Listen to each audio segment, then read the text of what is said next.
오늘 우리에게 주시는 하나님의 말씀은 신약성경 요한복음입니다. 요한복음 15장 1절에서 9절까지 말씀 우리 함께 보겠습니다. 요한복음 15장 1절에서 9절까지입니다. 우리 말씀 읽을 때에 교독해서 읽을 텐데 제가 먼저 읽고 여러분들 읽는 순서로 말씀을 교독하다가 마지막 9절은 우리 함께 같이 목소리를 모아서 같이 읽도록 하겠습니다. 제가 먼저 1절 읽습니다.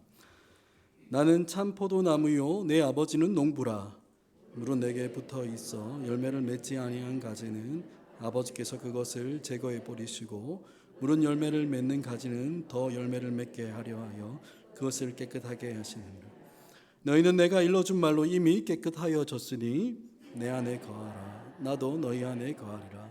가지가 포도나무에 붙어 있지 아니하면 스스로 열매를 맺을 수 없음 같이 너희도 내 안에 있지 아니하면 그러하리라. 나는 포도나무요 너희는 가지라. 그가 내 안에 내가 그 안에 거하면 사람이 열매를 많이 맺나니 나를 떠나서는 너희가 아무것도 할 수 없음이라. 사람이 내 안에 거하지 아니하면 가지처럼 밖에 버려져 마르나니 사람들이 그것을 모아다가 불에 던져 살아느니라. 너희가 내 안에 거하고 내 말이 너희 안에 거하면 무엇이든지 원하는 대로 구하라. 그리하면 이루리라.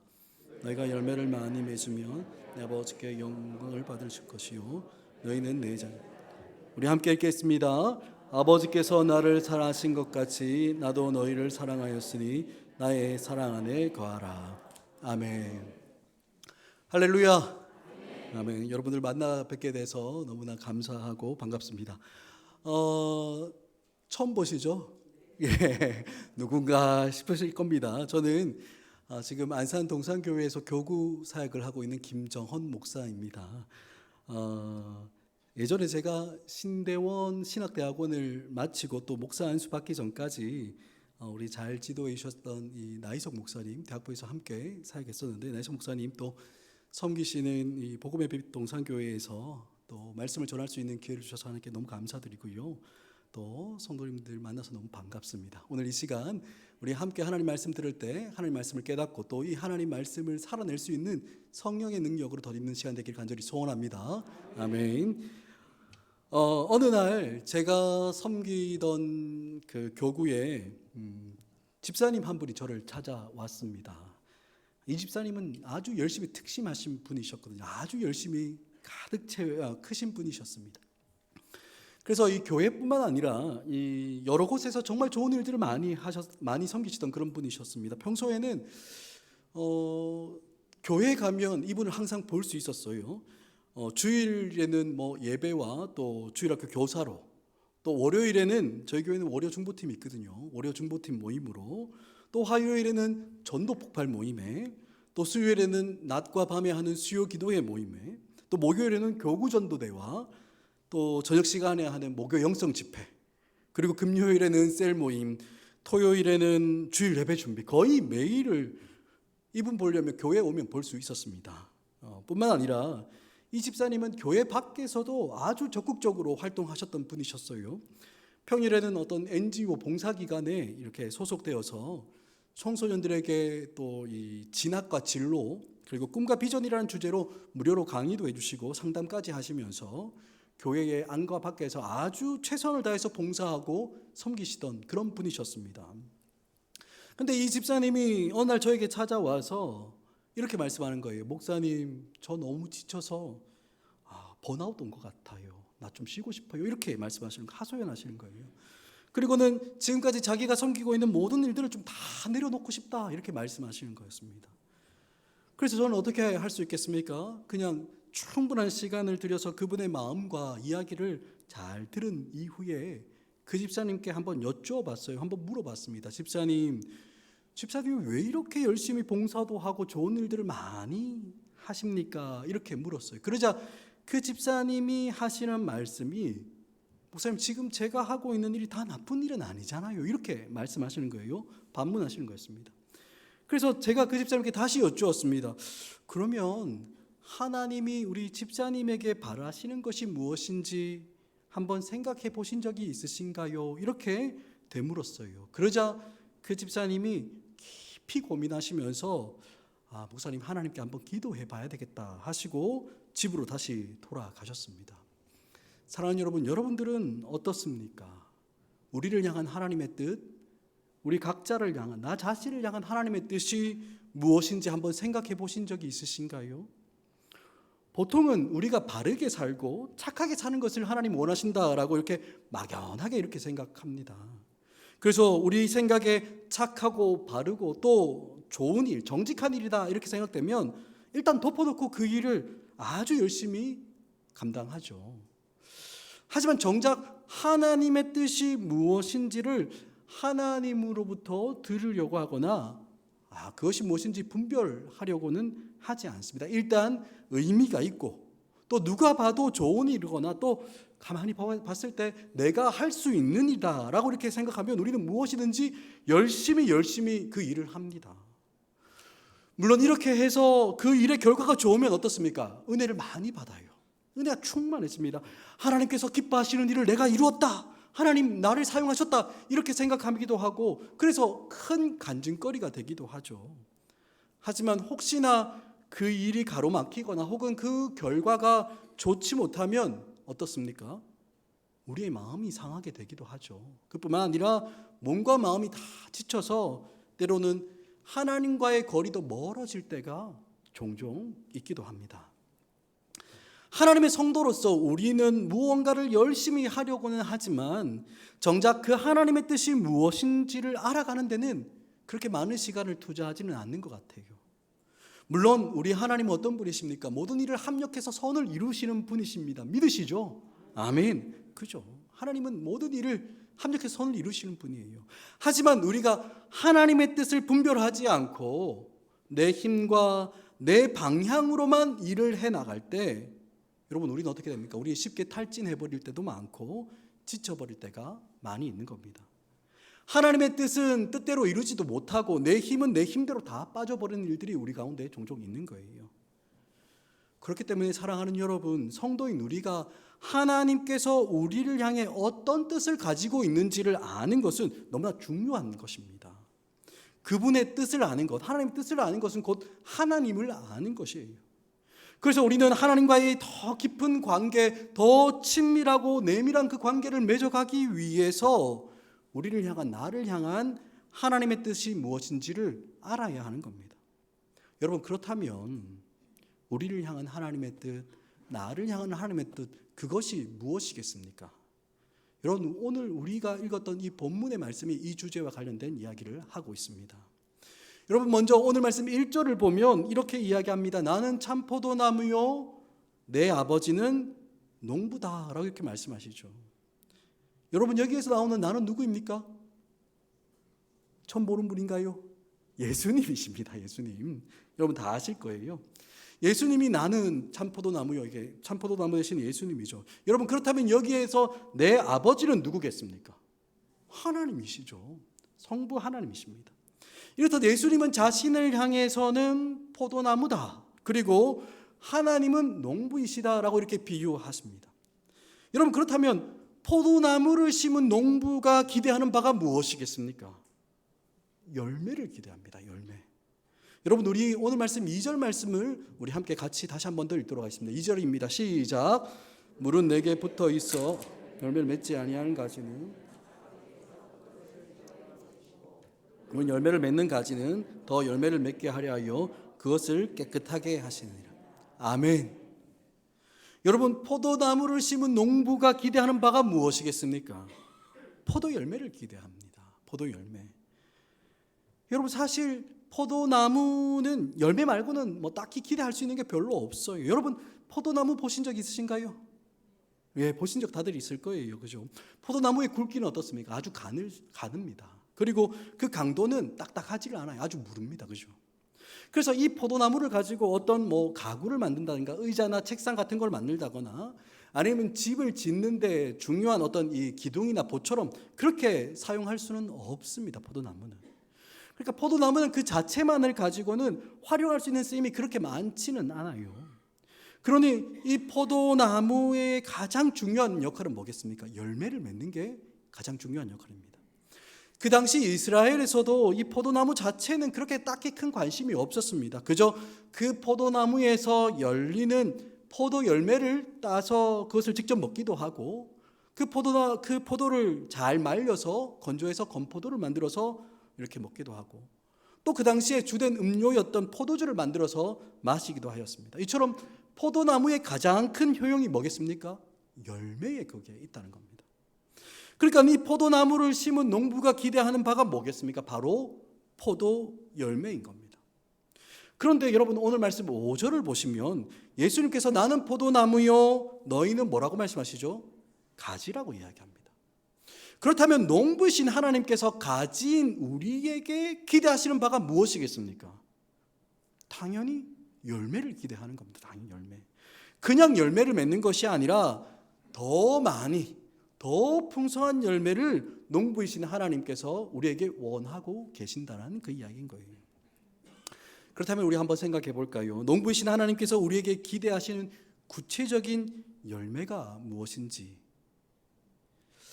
여러분, 오늘 이 자리에 계신 여러분들이 저를 계속해서 주목해서 쳐다보고 있으셔서 제가 몸둘 바를 못 이렇게 어디로 해야 될지 모르겠는데, 여러분 딱 보니까 제가 어떻게 생겼습니까? 딱 봐도 도시 사람처럼 생겼죠?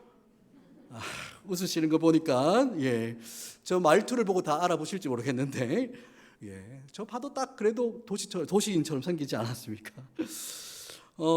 여러분들이 다 짐작하는 대로 저는 도시에서 나고 자랐습니다. 물론 서울 출신은 아닙니다. 서울은 아니지만 그래도 대도시라고 불리는 지방에서 나고 자랐습니다. 지방 도시에서 나고 자랐어요.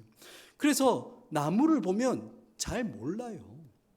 간혹 어떤 분들 보면 지나가면서 대충 그 나무의 생김새와 잎사귀만 보고 이 나무 무슨 나무다, 저 나무 무슨 나무다, 이렇게 하시는 분들 있으시죠?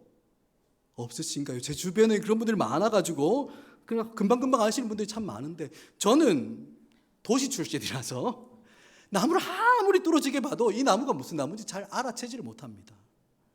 그런데 여러분, 이렇게 도시적인 제가 나무를 알아볼 수 있는 방법이 뭐가 있겠습니까? 그 나무 가지에 열려있는 그 열매를 보면 이 나무가 무슨 나무인지 금방 맞출 수 있습니다. 여러분, 이 말을 다른 말로 하면 뭐겠습니까? 나무에 붙어있는 그 열매가 그 나무의 정체성이다라는 거예요. 여러분, 제가 한번 물어볼까요? 사과나무에는 무슨 열매가 맺힙니까? 사과가 맺히죠. 그죠? 당연한 이야기입니다. 여러분, 그러면 복숭아나무에서는 복숭아가 열리고, 감나무에서는 감나무에서는 감이 열리고, 포도나무에서는 뭐가 열리겠습니까? 포도 열매가 맺히는 것이 당연한 이야기인 겁니다. 여러분, 그렇다면 우리 예수님이라는 그 나무에서는 무슨 열매가 맺어져야 하는 걸까요? 어렵습니까? 나무가 예수님이니까 당연히 예수 열매가 맺히는 것이 당연한 이야기일 겁니다. 그러니까 예수님이라는 그 포도나무에 붙어있는 가지인 우리가 맺어야 하는 그 열매는, 즉 농부이신 하나님은 우리에게 바라시는 그 열매가 바로 뭐겠습니까? 예수 열매라는 겁니다. 예수님을 닮은 열매가 우리의 정체성이고, 그 열매를 맺어가기를 하나님은 기다리시고 바라고 계신다는 그 열매인 겁니다. 여러분, 그렇다면 이 예수 열매라는 것이 구체적으로 도대체 뭐겠습니까? 성경을 보면 여러 가지를 이야기하고 있습니다. 하지만 가장 먼저 확실한 열매, 가장 뚜렷한 열매는 여러분, 예수님께서 우리에게 주신 생명을 열매로 맺는 것입니다. 여러분, 예수님께서 이 땅에 오셔서 하나님 나라를 선포하신 이후에 제일 먼저 하신 일이 뭡니까? 그의 사람들을 불러 모으셨어요. 그의 제자들을 부르셨습니다.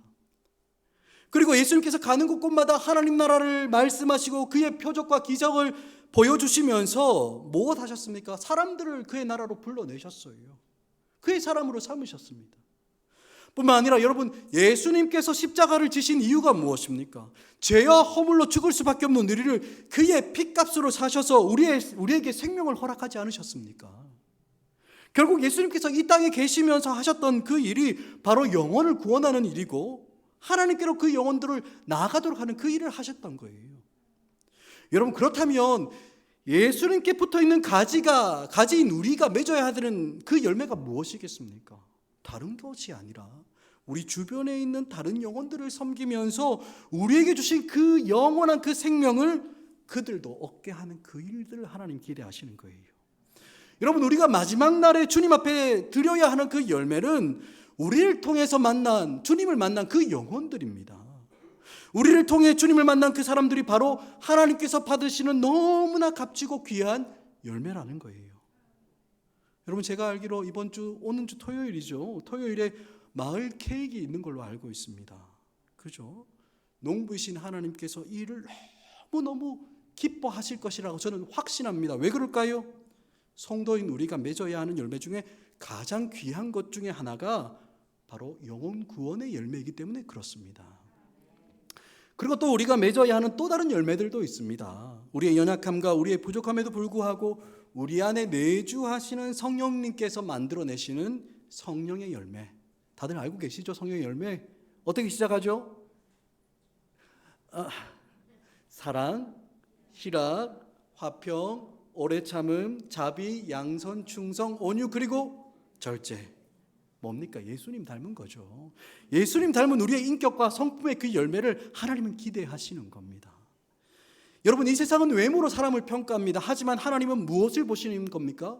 우리 중심을 보십니다. 우리 중심. 우리의 인격과 우리의 중심과 우리의 성품, 우리의 됨됨이를 하나님 보시는 거예요. 다른 사람들이 우리를 평가하는 것은 여러분 불완전한 평가입니다. 기울어져 있는 평가예요. 아무것도 아닌 겁니다. 여러분, 정말 중요한 것이 무엇입니까? 하나님께서 우리를 어떻게 보시느냐, 그것에 있는 거예요. 하나님은 중심을 보시는 분이십니다. 여러분, 그렇기 때문에 우리가 하나님 앞에서 어떤 사람인지가 고스란히 다 드러나는 우리의 성품과 우리 마음 중심에 하나님께서 찾으시는 성령의 열매를 맺어가야 한다는 것입니다. 사랑하는 여러분, 농부이신 하나님께서는 이런 열매들이 우리의 삶에 더 풍성하게 맺어지기를 바라고 계시는 겁니다. 여러분, 그런데 오늘 말씀을 보면 이러한 열매를 바라시는 그 하나님께서 하시는 일이 하나 있습니다. 무엇입니까? 2절 하반절을 보시면 이렇게 이야기합니다. 뒷부분을 보시면 더 열매를 맺게 하려 하여 그것을 어떻게 하신다고요? 깨끗하게 하신다. 깨끗하게 하시는 거예요. 이미 5년 전에 소천하셨지만 사실 제 육신의 아버지도 농부이셨습니다. 물론 처음부터 농부는 아니셨어요. 고등학교에서 교편을 잡고 계시다가 정년퇴직한 이후에 귀농하셨습니다. 처음 귀농하셨을 때만 해도 에이, 말만 저렇게 하고 마시겠지 이렇게 생각했는데 어느 날 보니까 저기 경상남도 창녕이라는 곳에 조그만 복숭아 밭을 구하신 거예요. 그리고 그해 겨울부터 복숭아 나무를 경작하기 시작했습니다. 처음 시작할 때는 아버지께서 원하시는 일을 하셔서 그런지 아주 열심히 최선을 다해서 일을 하셨어요. 매일매일 밭에 나가서 살펴보기도 하고 거름도 주고 해충들이 나무를 상하지 않도록 이렇게 약도 치기도 하고 또 바닥에 있는 이 무성한 잡초들이나 옆에 있는 잡목들도 제거하기도 하시고 그렇게 겨울부터 봄까지 잘 준비하셨어요. 그리고 봄이 되자 복숭아 꽃이 활짝 피었습니다. 여러분, 복숭아꽃 보신 적 있어요? 얼마나 이쁜지 모릅니다. 이 하얀 꽃이 허드러지게 많이 피는데 너무너무 이쁩니다. 그런데 농부의 눈에는 이렇게 핀 그 꽃이 그저 예쁜 꽃으로만 보이는 게 아니겠죠, 그죠? 여러분, 그 꽃이 핀 자리에 뭐가 맺힙니까? 열매가 맺히지 않습니까? 그죠? 그러니 예쁜 꽃을 바라보는 농부의 심정이 어떻겠습니까? 그 하얀 꽃이 달린 그 자리에 열매가 주렁주렁 달릴 걸 생각하니까 저희 아버지가 너무 설레셨는지 평소에 그런 일 잘 없으신데 막 그것을 사진 찍어서 카톡으로 막 보내주시고 막 그러는 거예요. 말투를 들어서 하시면 저 경상도 출신입니다. 경상도 남자 안 그렇잖아요, 그죠? 근데 그걸 찍어서 막 보내시는 거예요.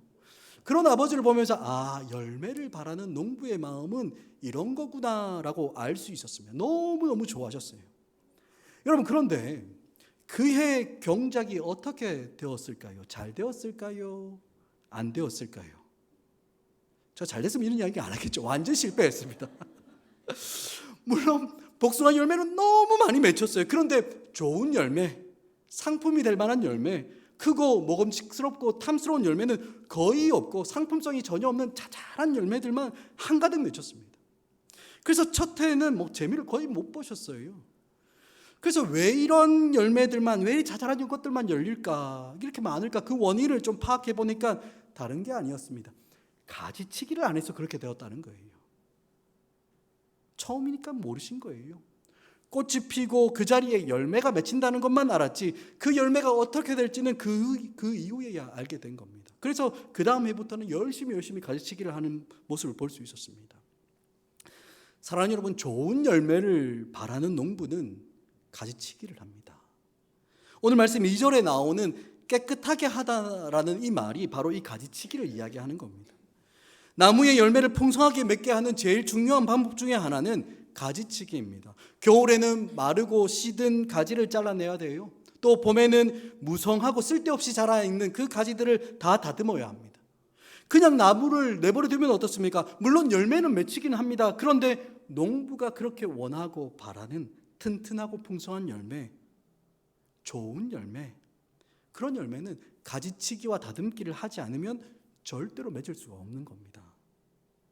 이처럼 농부이신 하나님도 가진 우리의 삶에 풍성한 열매를 맺도록 하기 위해서 무엇을 하시겠습니까? 가지치기를 하시는 겁니다.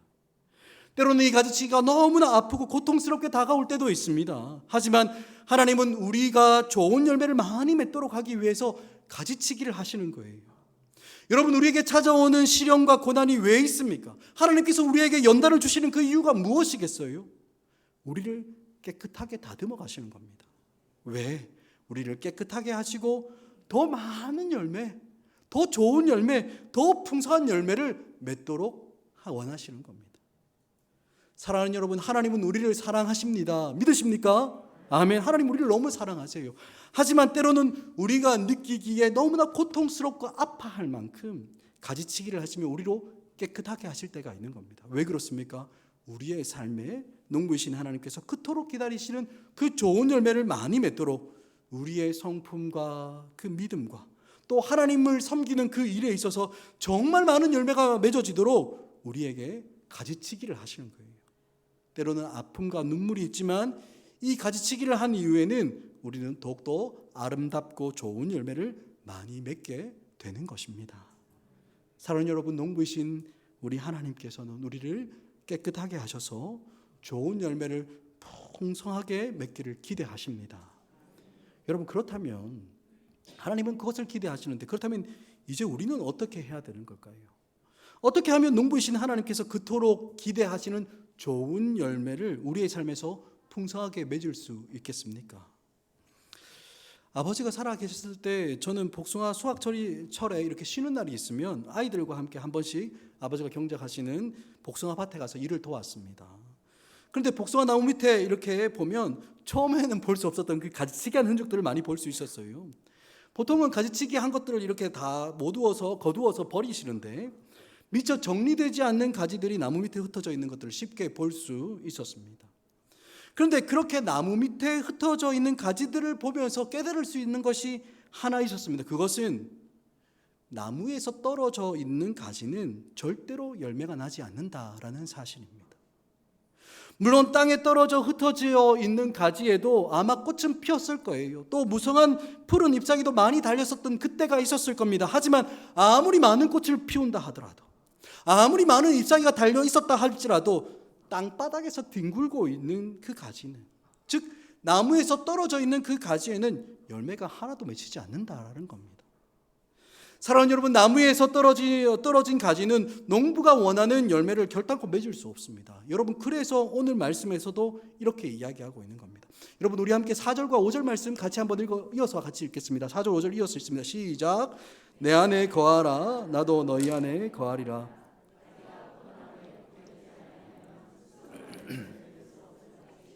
너희도 내 안에 있지 아니하면 그러하리라. 나는 포도나무요 너희는 가지라. 그가 내 안에 내가 안에 가면 사람이 열매를 많이 맺나니 나를 떠나서는 너희가 아무것도 할 수 없음이라. 아멘.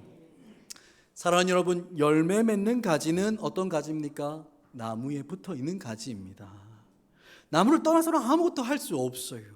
열매를 맺을 수도 없고 꽃을 피울 수도 없습니다. 그런 것처럼 참포도나무 대신 예수 그리스도를 떠나서는 가지인 우리가 아무리 열심히 노력하고 애쓰고 땀 흘리고 수고한다 하더라도 절대로 열매를 맺을 수는 없는 것입니다. 여러분, 우리가 예수 그리스도 안에 거할 때 비로소 그 가지인 우리는 열매를 맺을 수 있게 되는 겁니다. 여러분, 그렇다면 우리가 예수님 안에 거한다라는 것이 무슨 말이겠습니까? 가지치기를 하면서 우리에게 아픔이 있고 시련이 다가오고 눈물이 흐르고 고통이 있는 그 순간에도 예수님을 끊임없이 의지한다는 겁니다. 여러분, 여기에서 안에 거하다라는 말은 항상 머물다, 계속 거한다라는 그 뜻을 가지고 있는 말입니다. 무슨 이야기입니까? 언제나 예수님 안에 머물러 있는 겁니다. 믿었다가 안 믿었다가, 내가 좋은 일 있으면 빵긋 웃으면서 예수님께 나왔다가, 어려운 일 있으면 아이고 예수님 없다라고 이야기하고 하나님 없다라고 그렇게 하지 않는 겁니다. 어떠한 삶의 자리 가운데 있다 할지라도 주님을 변함없이 의지하며 살아가는 거예요. 우리에게 주신 그 성령을 통해서 그분과 교통하는 겁니다. 우리가 어떤 상황 속에 살아간다 할지라도 주님을 믿고 신뢰하며 살아가는 거예요. 기도의 자리에 나와서 주님의 이름을 부르며 주님과 더불어 사귀며 살아가는 겁니다. 뿐만 아니라 우리의 삶의 자리에서도 틈이 나는 대로 주님의 이름을 부르고 주님을 찾고 주님과 동행하고 주님과 사귀고 주님과 교통하는 것, 여러분, 그것입니다. 우리의 일상을 항상 주님과 함께 동행할 때 우리의 삶에 하나님이 기뻐하시는 예수님의 그 열매가 맺어지게 되는 것입니다. 사랑하는 여러분, 늘 날마다 주님 안에 거하는 우리 모두가 되기를 간절히 축복합니다. 아멘. 여러분, 그런데 우리가 예수님 안에 거한다는 말을 오늘 말씀을 보면 또 다르게 표현하는 부분들이 있습니다. 여러분, 7절 말씀입니다. 7절 말씀도 우리 함께 같이 읽겠습니다. 시작. 너희가 내 안에 거하고 내 말이 너희 안에 거하면 무엇이든지 원하는 대로 구하라. 그리하면 이루리라. 아멘. 앞에 나오는 4절에서는 내 안에 거하라, 나도 너희 안에 거하리라 라고 이렇게 말씀하셨습니다. 그런데 이 7절에 와서 보니까 약간 좀 다르게 표현하고 있죠. 어떻게 표현합니까? 너희가 내 안에 거하고 내 말이 너희 안에 거하면, 이렇게 말씀하십니다. 그러니까 예수님이 우리 안에 거하는 것과 예수님의 그 말씀이 우리 안에 거하는 것을 어떻게 봅니까? 똑같은 것으로 보고 있는 거예요. 사랑하는 여러분, 예수님이 우리 안에 거하는 것은 우리의 어떤 주관적인 느낌이나 혹은 어떤 신비적인 체험을 말하지 않습니다. 왠지 주님 안에 있을 것 같은 그런 묘한 느낌, 좋은 기분, 그런 감정, 여러분, 그런 것이 아니라 아주 구체적으로 말씀하시는 것이 있는데 무엇입니까? 내 말이, 예수님의 말이 너희 안에 거하는 것, 즉 우리가 말씀 안에 거하는 것이 바로 예수님 안에 거하는 것이다라고 이야기하는 겁니다. 주님의 말씀을 생각하고 말씀을 묵상하고 하나님의 말씀이 우리의 생각과 마음 속에 남아 있을 뿐만 아니라 이 묵상한 말씀, 듣고 배운 그 말씀, 우리 마음 가운데 남아있는 그 말씀에 순종하는 것이 예수님의 우리 안에 거하는 것과 똑같다라고 오늘 우리 주님이 말씀하시는 거예요. 물론 우리의 믿음은 신비적인 체험을 분명히 가지고 있습니다. 하지만 여러분, 그렇다고 해서 우리의 믿음이 주관적이거나 혹은 신비주의적이지는 않습니다. 여러분, 신앙이라는 것은 정말 구체적이고 사실적인 겁니다. 주님 안에 거하는 것과 말씀 안에 거하는 것을 오늘 본문에서는 동일한 것이라고 예수님께서 말씀하신 거예요. 아마 여러분들도 이미 경험하신 바가 있을 겁니다. 우리가 하나님의 말씀이 깨달아지고 하나님의 말씀이 우리 마음 가운데 탁 와닿으면 우리의 삶에 변화가 있구나, 우리의 삶이 달라지고 있구나, 그런 것들 아마 다 경험하셨을 겁니다. 지난 봄이었습니다. 제가 섬기고 있는 교구의 한 성도님을 만나서 기도 제목을 들을 수 있는 일이 있었습니다. 어떤 기도 제목이었냐 하면, 그분이 어떤 분과 이렇게 동업을 하면서 큰 돈을 투자했다가 자신은 그 일에 철수하면서 투자금을 되돌려 받기로 했다는 거예요. 그런데 이 동업했던 분이 이 차일피일 미루면서 이 투자금을 돌려주지 않는다는 거예요. 그래서 하는 수 없이 이게 법적인 소송으로 되돌려 받아야 되겠다라고 이렇게 마음을 먹고 변호사도 다 준비해 놓고 바로 소송을 진행할 수 있도록 준비를 다 끝냈다는 겁니다. 그런데 소송을 하기로 준비하던 그 자기 마음에 딱 한 가지 걸리는 것이 있는데, 얼마 전에 그 사람을 자기가 전도해서 그 사람이 교회 다니기 시작했다는 거예요. 그래서 법적으로 소송을 시작하면 이 사람이 교회를 다 떠날 것 같고, 또 그렇다고 해서 이거 안 하고 가만히 있자니까 이 투자금을 또 떼일 것 같고, 그래서 이 문제를 어떻게 풀어야 할지를 몰라서 교구 목사인 저에게 기도 요청하면서 어떻게 해야 할지를 물어오는 거였습니다. 여러분, 제가 어떻게 대답했을까요? 제가 보통 때 같았으면 이렇게 대답했습니다. 성도님, 저도 열심히 기도할 테니까 우리 하나님, 공의의 하나님, 정의의 하나님께서 반드시 우리 성도님 승소하게 하실 겁니다. 힘을 내세요. 그렇게 이야기했을 텐데 한 가지 마음에 딱 걸리는 거예요. 뭐겠습니까? 한 영혼이 걸려 있다는 그 부분에서 딱 마음이 걸리는 겁니다. 그래서 때마침 제가 이게 그때 고린도전서를 묵상하고 있을 때라서 고린도전서 9장 19절 말씀이 제 마음에 딱 기억이 났습니다. 같이 한번 읽어볼까요? 같이 한번 읽습니다. 시작. 내가 모든 사람에게 자유로우나 스스로 모든 사람에게 종이 된 것은 더 많은 사람을 얻고자 함이라. 이 말씀이 싹 떠오르는 겁니다. 마땅히 주장할 수 있는 권리가 있음에도 불구하고 더 많은 사람을 얻기 위해서 자기의 권리를 기꺼이 포기할 수 있다라는 그 사도의 고백을 제가 겁도 없이 그분에게 말씀드렸어요. 마땅히 그 투자금을 회수할 수 있는 권리가 성도님에게 있습니다. 하지만 지금 당장 그 투자금을 회수 못하면 먹고 살 수 있는 문제가 어렵고 막막해지는 것, 그런 일이 아니라면 우리 기도하면서 조금 더 기도해 봅시다. 기다려 봅시다. 우리가 말씀을 따라서 한 영혼을 더 얻기 위해서 우리의 마땅한 권리를 그 포기할 때 하나님께서 어떻게 일하시는지를 기대하면서 인내해 보자고 그렇게 겁도 없이 권면했습니다. 그런 일이 있고 난 다음에 한 5개월 정도 지난 것 같습니다. 3주 전 목요일이었습니다. 그 성도님이 다시 저에게 신방 요청하는 거예요. 겁이 덜컥 났습니다. 무슨 일이지? 결국 회수 못했나? 그래서 나한테 따지려고 하나? 나 기도해보자고 했을 뿐인데 뭐 이런 마음이 들면서 두려운 마음을 갖고 신방을 갔어요. 그랬더니 어떤 말씀을 하냐면 바로 전날 수요일에 하나님께서 너무나 감사하게 무사히 그 투자금을 한 올도 빠짐없이 다 회수하게 해주셨을 뿐만 아니라 그 사람 마음이 하나도 다치지 않고 여전히 신앙생활을 하겠다고 이야기하면서 잘 해결됐다고 고백하면서 감사 예배를 들려달라고 저를 부르신 거예요. 사랑하는 여러분, 하나님의 말씀이 우리 속에 풍성하게 거하는 것은 말씀에 순종하고 말씀을 묵상하고 여러분 말씀을 따라 살아가는 그것은 우리의 삶에서 풍성한 열매를 맺게 하는 핵심 중에 핵심인 줄 여러분 믿으시기 바랍니다. 우리는 말씀에 늘 가까이 가야 하는 거예요. 말씀이 있는 곳으로 모여야 합니다. 물론 교회는 흩어져야 한다고 이야기합니다. 맞습니다. 교회는 흩어져야 합니다. 그런데 그냥 흩어지기만 해서는 안 되는 겁니다. 그 안에 말씀을 듣고 그 안에 말씀을 품은 이후에야 흩어져야 하는 거예요. 여러분 말씀이 있는 곳으로 모이시는 여러분 되기를 간절히 축복합니다. 내일 저녁부터 뭐가 시작됩니까? 그죠? 특별 반부흥이 시작되죠. 그죠? 말씀의 자리로 모이셔야 됩니다. 여러분 종말에 나타나는 현상 중에 하나는 모이기를 피하는 것이다 라고 말씀을 이야기해요. 성도들의 공동체가 깨지는 거예요. 생활이 바쁘다는 핑계로 말씀에 있는 자리로 모이지 않는 겁니다. 하지만 여러분 그때부터 어떻게 됩니까? 망하는 겁니다. 각 사람이 개인적으로도 하나님 말씀을 묵상하고 우리의 삶의 자리에서 순종으로 나아가야 합니다. 하지만 그뿐만이 아니라 말씀이 있는 곳으로 말씀을 들을 수 있는 그 자리로 힘을 다하여서 나오셔야 해요. 그리고 듣고 배우고 묵상한 말씀을 절대로 빼앗기지 않도록 우리의 마음을 탁 지키고 말씀에 순종하며 살아가는 것이 말씀이 우리 안에 거하는 것이며 예수님이 우리 안에 거하는 것이다 라고 오늘 본문은 우리에게 말씀하고 있는 것입니다. 여러분 그리고 여기서 더 나아가 예수님은 우리에게 나의 사랑 안에 거하라 라고 이렇게 말씀하십니다. 여러분 9절 말씀입니다. 9절 말씀도 우리 함께 같이 읽습니다. 9절입니다. 시작. 아버지께서 나를 사랑하신 것 같이 사랑하네. 아멘. 여러분 저는 성경을 보면 참 재밌어요. 여러분 재밌지 않습니까?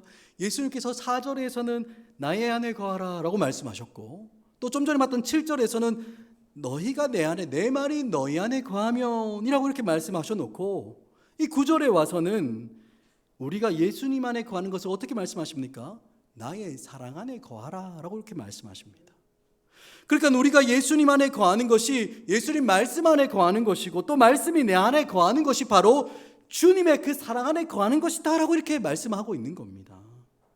사랑하는 여러분, 우리는 주님의 사랑 안에 거할 때 우리의 기쁨이 충만해질 뿐만 아니라 하나님께서 우리에게 기대하시는 풍성한 열매를 맺게 되는 것입니다. 주님의 사랑 안에 거할 때입니다.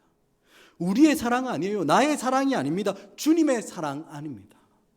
우리의 변덕스럽고 자기중심적인 사랑이 아니라 예수님의 사랑 아닙니다. 여러분, 그렇다면 예수님께서 우리에게 보여주신 예수님의 사랑은 어떤 사랑입니까? 우리가 하는, 사람들이 하는 사랑과 너무 다른 사랑입니다. 요한복음 13장 1절에 보면 예수님의 사랑을 이렇게 이야기합니다. 세상에 있는 자기의 사람들을 사랑하시되 끝까지 사랑하시니라. 아멘. 여러분, 예수님의 사랑은 어떤 사랑이라고요? 끝까지 사랑하시는 사랑이에요. 어떻게 사랑하셨습니까? 예수님께서 잡히시기 전날에 누가 더 높은 자리에 올라가느냐, 그것을 두고 싸우고 갈등하던 그 제자들을 향해서 허리에 수건을 동이시고 그 가장 더러운 발을 씻기신 예수님의 사랑입니다. 그뿐만이 아니죠. 자기를 곧 팔아 넘길 그 가룟 유다의 발까지도 씻기시며 보여주신 그 사랑, 끝까지 사랑하신 사랑이에요. 여러분, 뿐만 아니라 우리가 여전히 죄인 되었을 그때에 그리스도께서 우리를 위하여 확증해 주시고, 그리스도께서 우리를 위하여 죽으시면서까지 보여주셨던, 확증해 주셨던 그 사랑인 겁니다. 여러분, 우리가 사랑받을 만해서, 우리가 사랑받을 만한 그런 가치가 있어서 여러분 우리를 사랑하신 것이 아니에요. 하나님 앞에서 심판받고 멸망받을 수밖에 없는 죄인된 우리를 위해서 그의 목숨까지도 기꺼이 내어주시는 그런 사랑입니다. 그 사랑이 우리를 풍성한 생명으로, 풍성한 기쁨으로, 풍성한 은혜로 인도해 가시는 줄 여러분 믿으시기 바랍니다. 아멘. 여러분, 그렇다면 우리가 이 주님의 사랑 안에 거하고 있다는 것이 우리의 삶에서 어떻게 경험되고 어떻게 나타나는 걸까요? 여러분, 오늘 우리가 함께 읽지는 않았지만 여러분 10절 하반절을 보면, 뒷부분을 보면 이렇게 이야기합니다. 너희도 내 계명을 지키면 내 사랑 안에 거하리라. 뭡니까? 예수님의 계명을 지키면 우리가 사랑 안에 거한다는 거죠. 여러분, 그러면 예수님의 계명은 뭘까요? 밑에 나오는 12절입니다. 우리 12절 말씀을 우리 같이 한번 읽겠습니다. 시작. 내 계명은 곧 사랑은 같이 너희도 서로 사랑하라 하는 이것이라. 여러분, 예수님의 계명이 뭐라고요? 내가 너희를 사랑한 것 같이, 끝까지 사랑한 것 같이 너희도 서로 사랑하라. 아멘이십니까? 아멘. 여러분, 그러니까 우리가 예수님 사랑 안에 거한다는 것은, 예수님의 계명을 지킨다는 것이 무엇이겠습니까? 서로를 사랑하는 것을 통해서 나타나는 거예요. 물론 우리는 1차적으로 하나님을 사랑해야 합니다. 하나님 사랑하시죠? 하나님 사랑 안 하세요? 하나님 사랑합니다. 그죠? 하지만 여러분, 눈에 보이지 않는 그 하나님을 사랑하는 것은 어떻게 드러납니까? 우리 옆에 보이는, 눈에 보이는 사람을 서로 사랑하는 것을 통해서 확인되고 경험되고 나타나는 것입니다. 여러분, 제가 군대를 다녀온 이후에 결혼하기 전까지 저는 서울의 어느 교회에서 운영하고 있는 학사관이라는 곳에서 생활을 했습니다. 그곳은 어떤 친구들이 모였냐면 자치나 화수금 물론이고 학교 기숙사에도 들어갈 수 없을 만큼 어려운 형편에 있던 남자 대학생 8명이 함께 그곳에서 생활했었습니다. 하지만 여러분, 그 안에서 얼마나 풍성한 사랑이 있었는지 몰라요. 각 지방에서 올라온 전혀 알지 못했던 8명의 형제들이 함께 모여서 교회에서 마련해준 그 집에서 공동체를 이루며 살았습니다. 여러분, 대학생들이었던 8명의 남자 대학생들이 여러분 어떻게 제대로 먹고 살 수 있었겠습니까? 하지만 그 교회를 섬기시는 권사님들이 누가 시키지도 않고 부탁하지도 않은데 꼭 일주일에 2번 내지 3번 정도는 꼭 오셔서 쌀은 안 떨어졌는지 또 먹을 반찬거리 있는지 꼭 확인해 주시고, 우리가 숨쉬고 잘 살아가 있는지 그거 확인해 주시고, 그렇게 우리에게 사랑으로 섬겨주셨습니다. 어머니 같은 사랑을 우리가 경험하며 살았던 거예요. 뿐만 아니라 그 8명의 형제들이 그리스도 안에서 얼마나 뜨겁게 사랑했는지 모릅니다. 저녁마다 모여서 자신의 고민을 나누고 서로를 위해서 뜨겁게 기도했을 뿐만 아니라 믿음이 흔들릴 때도 있지 않습니까? 남자 대학생들이니까. 그때도 끝까지 신뢰하며 기다리며 때로는 그 학교까지, 다른 학교까지 찾아가서 격려해 주기도 하고, 또 경제적으로 너무나 어려워서 학교를 등록할 수 없는 그 형제를 향해서는 모두가 다 어려운 처지에 있었지만 서로가 아르바이트한 비용들을 다 모아서 학비를 대신 내어주기도 하며 서로가 서로를 책임지며 그렇게 사랑했습니다. 그렇게 서로가 서로를 사랑으로 품을 때 여러분, 그 안에서 얼마나 풍성한 은혜와 기쁨과 사랑을 누릴 수 있었는지 모릅니다. 그리고 그 받은 사랑으로 인해서 그 중에 8명의 지체들 중에서 4명의 지체들은 저처럼 목회자나 선교사로 살아가고 있고, 또 다른 4명의 지체들은 그 교회와 또 다른 지역의 교회들로 흩어져서 중직제로 세움받아서 그 받은 사랑을 교회와 성도를 향해서 또 그 후배들을 향해서 흘려보내며 아름다운 열매를 맺어가며 그렇게 살아가고 있습니다. 사랑하는 여러분, 예수님의 사랑 안에 거함으로 서로를 정말 사랑으로 받아내고 사랑으로 섬길 때 여러분, 우리 하나님이 얼마나 기뻐하시는지 모릅니다. 하나님의 사랑 안에 거하며 서로가 서로를 품고 받아내고 사랑할 때 정말 기뻐하시는 하나님의 마음이 성도인 우리의 삶에서 누려지고 우리의 삶에 풍성한 열매가 맺어지는 것입니다. 말씀을 맺겠습니다. 사랑하는 여러분, 하나님은 우리를 참된 포도나무 대신 예수님의 그 가지로 부르셔서 그분의 말씀으로 우리를 깨끗하게 하셨습니다. 그러나 하나님께서 우리를 향해서 어떤 것을 기대하고 계셨다고 이야기합니까? 다른 것이 아니라 우리가 예수님 안에 거하며 풍성한 열매, 예수님의 열매를 맺기를 원하시는 거예요. 사랑하는 여러분, 가지가 나무를 떠나서는 열매를 맺을 수 없는 것처럼 가지인 우리는 참포도나무 대신 예수님을 떠나서는 아무런 열매를 맺을 수 없습니다. 여러분, 우리가 말씀을 떠나서는 예수님의 그 끊을 수 없는 정말 끝까지 포기하지 않는 그 사랑을 떠나서는 여러분, 우리는 아무런 열매를 맺을 수 없는 거예요. 사랑하는 여러분, 이것이 바로 우리를 향한 하나님의 뜻입니다.